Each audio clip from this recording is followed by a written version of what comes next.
All right, welcome to the deep dive. You know, we love it when you send us stuff, and this time you send us something really cool. Yeah.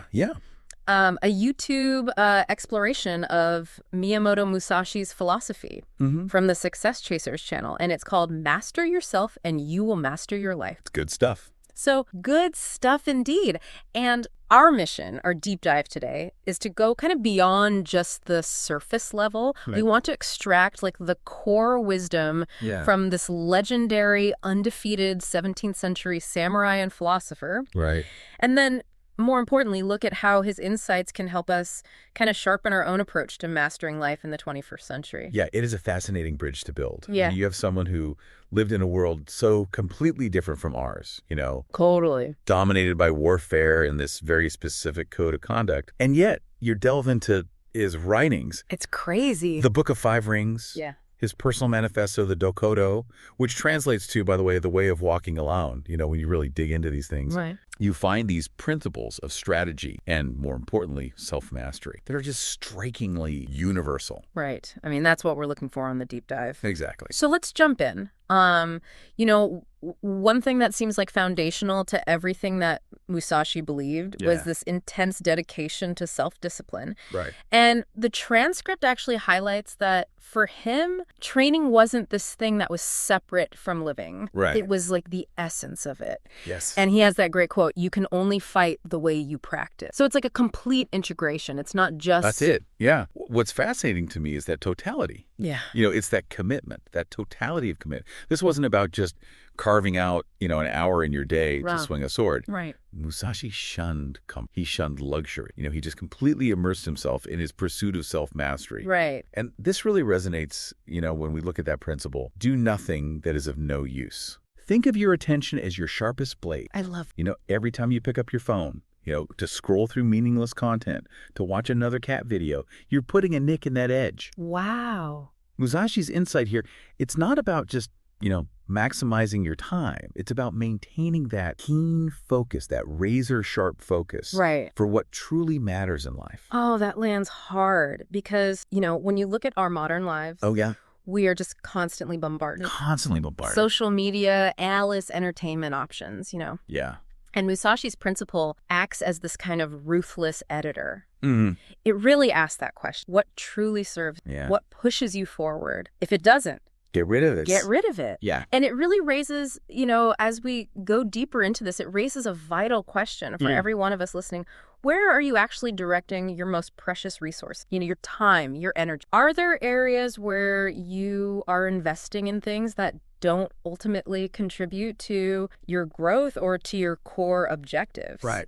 And Musashi understood, that this lack of self-discipline, this rigorous kind of self-discipline. It's not just a personal failing. It's actually dangerous. Yeah. It creates a vacuum that the trivial and the distracting will inevitably fill. Totally. And, it leads to, unfortunately, a lot of times a sense of stagnation. Yeah, so true. Yeah.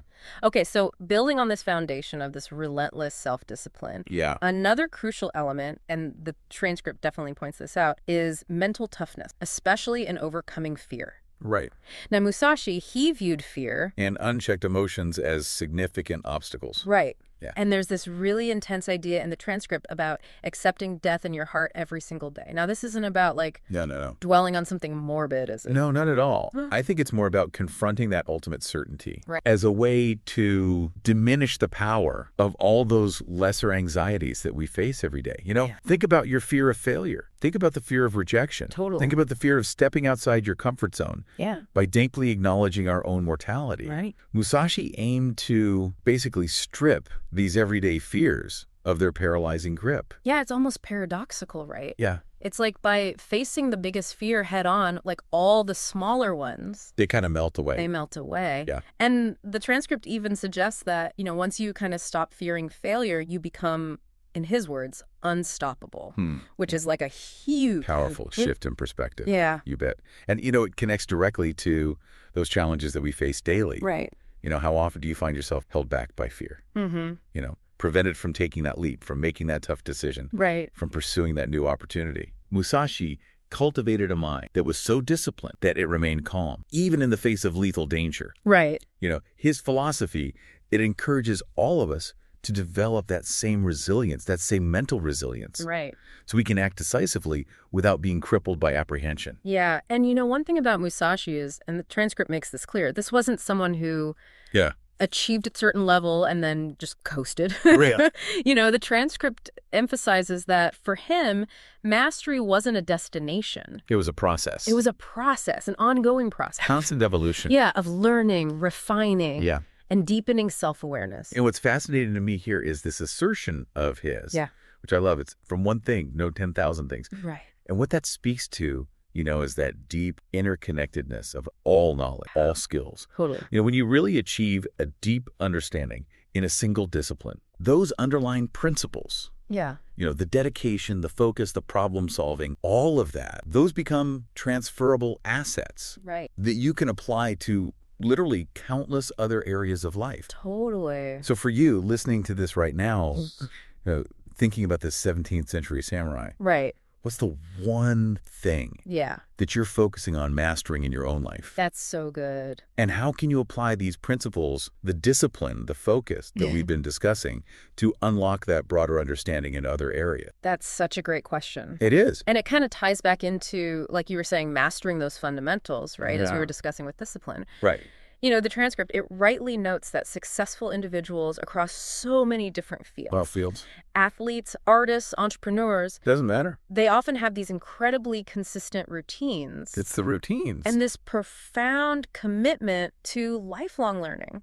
Yeah, because it's never about reaching the summit and then just stopping, Right. The climb continues. Right. And that leads us into the Book of Five Rings. Yeah, which, while it is often categorized as a martial arts text, the transcript really brings this to light. It's so much more than that. Yes. This is a guide for anyone, and I mean anyone, seeking to develop their strategic thinking, cultivate discipline, achieve personal mastery.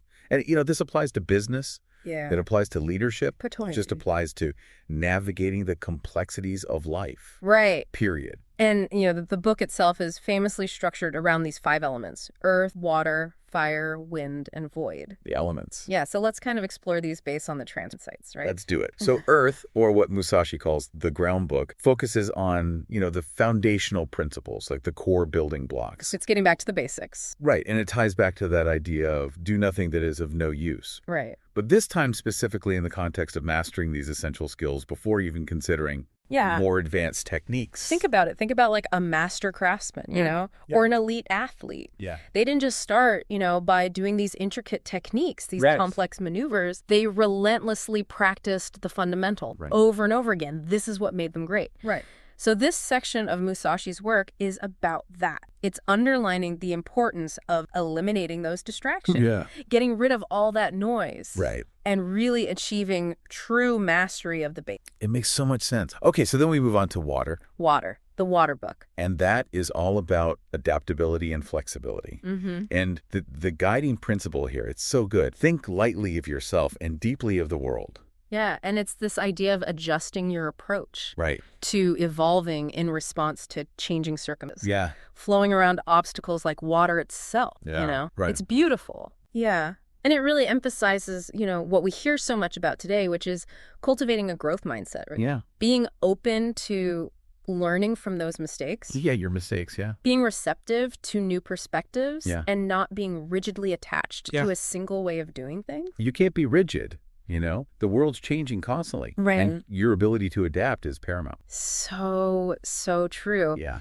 So fire, the fire book, is presented as representing struggle and resilience. The fire. And the transcript highlights that true mastery is forged in hardship. It's that fire that tempers the steel. It's the fire that makes it strong. Right. And it's about, in this section, it's about embracing the challenges that life throws at you. Right. It's about extracting those lessons, the gold from those difficult experiences and using them as fuel for growth. I love that. Yeah. It's powerful stuff. Yeah. Absolutely. Okay, so then we have wind. Wind, the wind book. And that seems to be all about understanding different perspectives. It's about studying yourself and the world around you, learning from various schools of thought, different approaches. Right. And the transcript actually quotes Musashi here. He says, "To know 10,000 things, know one well." And it seems counterintuitive, but it really suggests that, like, having that deep understanding within one area can give you these profound insights into many others. Right. It's the fundamentals again. It's taking that deep dive into one thing. Right. That one thing that you are pursuing mastery in. Yeah. And by understanding it on such a profound level, those insights can be extrapolated out to other areas. Right. And it also highlights that value of considering different viewpoints. Right. Always. Okay, so finally, we arrive at void. The void, the book of the void. Which is described as this realm of intuition and this flow state. It's reaching that Zen-like state, right. where everything just flows. Right. And the quote here, it's a great one. By knowing things that exist, you can know that which does not. Deep. And it's about reaching this high level of mastery where action becomes effortless. Yeah. Where it's like a natural expression of understanding. Yeah. Operating beyond just conscious thought. It's being so immersed in what you're doing that you no longer have to think about it. Yeah. It just flows naturally. Right. And, the transcript aptly connects this to things like meditation, mindfulness, which... all these practices. Yeah, which help us kind of train the mind to achieve that state. Exactly. It's really amazing. It's remarkable how these 5 elements, interweave to form this really holistic philosophy. But to really get Musashi, You got to look at the man. Yeah, we have to look at the man himself in the transcript. Thankfully, it delves into his life, And he was born, during a really turbulent time in Japanese history, like the Warring States era, right? Yeah. That constant conflict. I mean, imagine being born into that. Yeah. That had to influence his worldview. So deeply, in that environment. Survival was a daily reality for him. Yeah. That's what he was born into. Right. And it really instilled in him that appreciation for the practicalities of life and death. Right. And unlike, a lot of samurai that we think of who come from these more privileged background, Musashi's early life, it was completely different. He was raised in the mountains. Mm-hmm. He experienced incredible solitude. He had to be self-reliant from a really young age. Right. And his first recorded duel. Oh, yeah. At just 13 years old. Is insane. Pretty wild. 13 years old. Facing this seasoned swordsman. Yeah. With only a wooden sword and not just winning. Yeah. He dominated. Yeah, and as the transcript mentions, decisively defeating him. Decisively. It shows that he had this raw determination and incredible psychological control. Yeah, I mean, think about it. Even at that young age, 13, most kids are worried about, video games or whatever it is. Homework, right. Homework. He's out there dueling to the death. Right, and he understood. From that early age. So early on that a duel, and maybe this translates to life itself, was about so much more than just technical skill. It's about the mind. Yeah. It's a defining moment. Yeah. And subsequently, he chooses the life of a Ronin. Yeah. And for those who aren't familiar with that term, Ronin was basically a masterless samurai. Right. And that independence, that was key to Musashi's journey. Yeah. He didn't want to have a lord. Right. He didn't want to be tied down to an established school. Right. He wanted to wander Japan. Yeah. He wanted to constantly be challenged. Yeah. He wanted to constantly refine that unique fighting style through experience. Right. And, his experience at the Battle of Sekigahara, even though he was fighting on the losing side, seems to have been another, pivotal moment for him. Oh, absolutely. Yeah. Witnessing firsthand the brutal realities of large-scale warfare. Yeah. That's different from those individual duels. Right. He had been honing his skills in. Right. And I think it really reinforced this idea that survival and success, they demand more in individual prowess. Right. They require strategic thinking and adaptability in the face of chaos. So true. And then, of course, you can't talk about Musashi without talking about the duel against Sasaki Kojiro on Ganri Island. In 1612. Yeah. Yeah. And the transcript, I love how it highlights all these psychological dimensions of the encounter. This was a battle of minds as much as it was a battle of skill. Arriving late, fashioning a wooden sword. With a longer reach. Yeah. Yeah. It wasn't just about swordsmanship. Yeah. It was about controlling the situation. Right. It was about getting inside his opponent's head. Right. It was about dictating the terms of the engagement. Right. And Kojiro was known for this swallow cut, which was legendary. Yeah. This technique that was renowned for its speed and precision. Right. So Musashi's strategy seems to be completely designed to counter... To neutralize that advantage that Kojiro had. Yeah. And just showing up late with this makeshift weapon... Almost disrespectful. Yeah, it's it flies in the face of traditional samurai etiquette. Oh, yeah.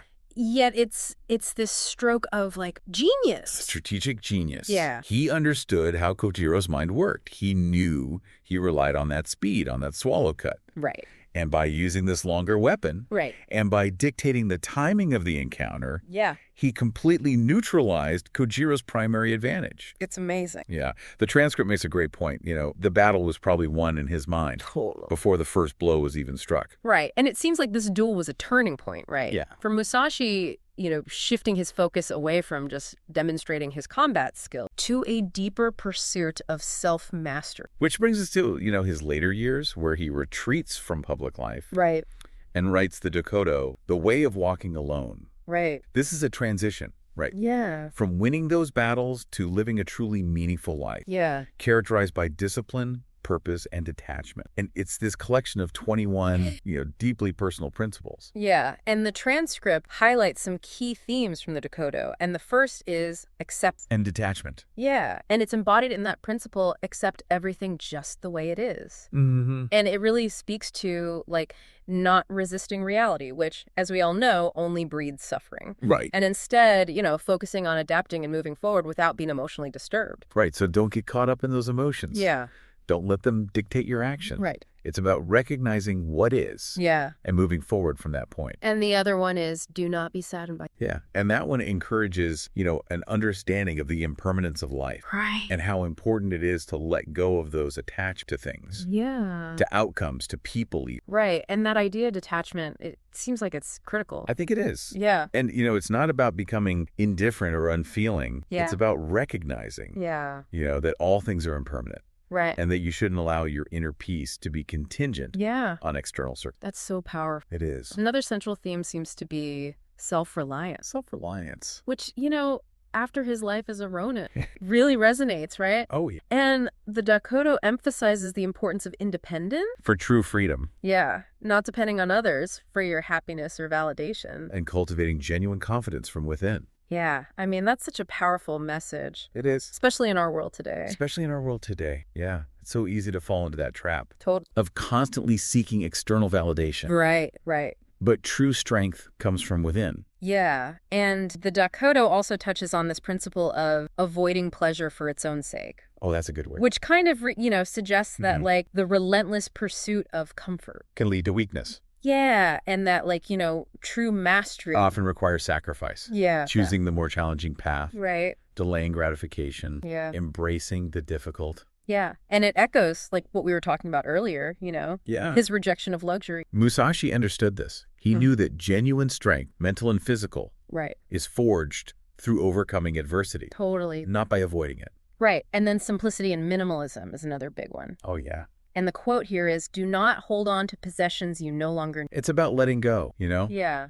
Of the excess baggage. Right. And the transcript rightly points out how easily we can become, like, entangled in materialism. And Musashi believed that, you know, that excess can be a huge distraction. It is a distraction. Yeah. It takes you away from what's important. Right. And that true liberation comes from prioritizing purpose. Over material wealth. Over material wealth, yeah. Yeah. It's a potent reminder. Yeah. To be mindful about what you accumulate. Yeah. In your life. You know, both tangible and intangible. Totally. And to be willing to release anything that no longer serves you. Right, right. That no longer helps you grow. Totally. And then finally, the Dakoto really underscores the importance of living with purpose. Living with purpose. And the quote here is, do not act following customary beliefs. Think for yourself. Yeah. You know? Yeah. Forge your own path. Right. Align your life with your values, with your purpose. Right. Don't just blindly follow what society dictates. Yeah. And it's encouraging us, right, to, like, to be authentic. To be authentic. To be self-determined. Yeah. To actively shape our lives rather than just passively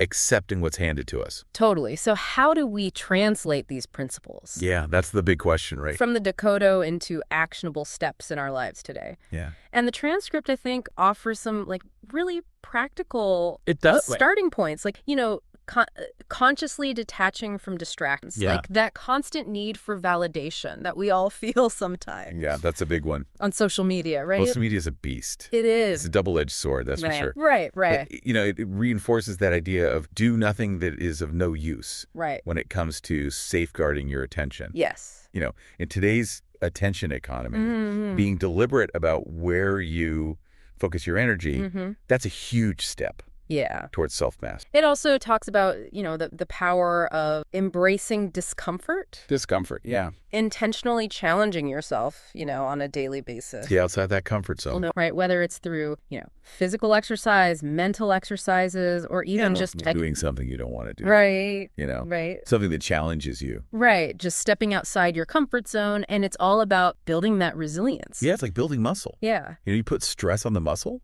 Yeah. And it tears and it rebuilds and it gets stronger. Right. Same thing with your mind. Right. You challenge it, you push it beyond those limits. Yeah. And it adapts and it grows. And then, self-reliance. Self-reliance. Like taking ownership of your life. All of it. Yeah, your mindset, your successes, your failures. All of it. You are responsible for where you are in life. Moving away from that need to, get validation from others or waiting for permission. Yeah, the power to change your life, it resides within you. And, living with purpose and detachment.